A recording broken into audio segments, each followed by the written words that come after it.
you spent 7+ years at Atlassian now, super rare in tech to be at a company for that long.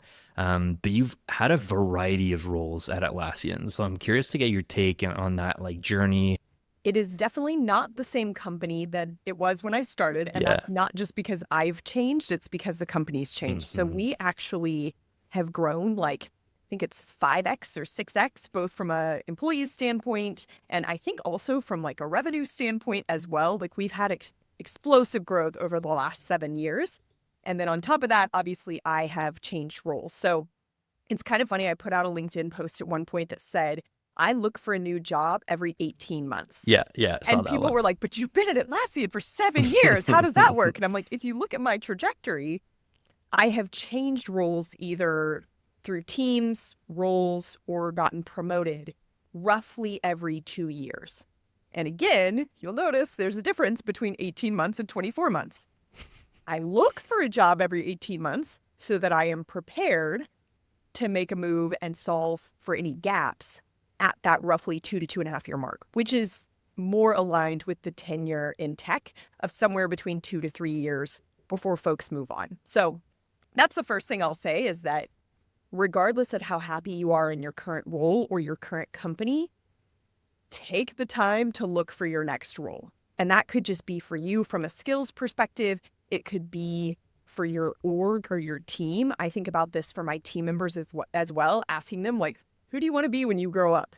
When do you think you're growing up? Are you growing up in the next year? Are you growing up in the next 5 years, right? Like that breakdown of how to get to where you want to be in 10 years, 15 years, 20 years, that starts with the next 12 months or the next 24 months. So it has definitely changed.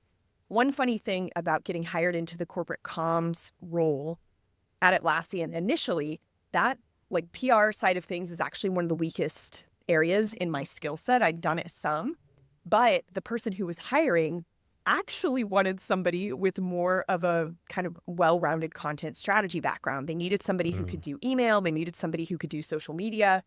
At the time, our social media person sat on the email team because the mindset was that this is a broadcast channel. And again, I mean, at this point, this is like more than 7 years ago, right? Like, oh yeah, we have email and we have social. Those are owned channels where we will, put our message to distribute our content.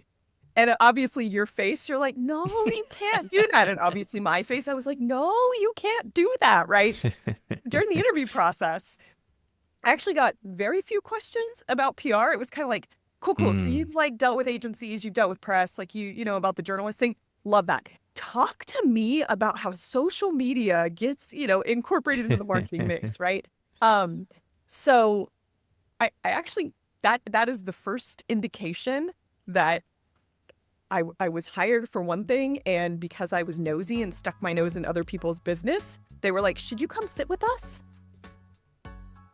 Let's have a chat. I'll come sit with you. Hmm. So that ultimately kind of led to that. The integrated media role was basically acknowledging that intersection of press, owned channels like email, social media, et cetera, thought leadership, and then kind of the brand marketing piece of like, how does that connect with our overall brand platform, brand messaging, and brand campaigns versus having each of those as more of, siloed teams or siloed channels.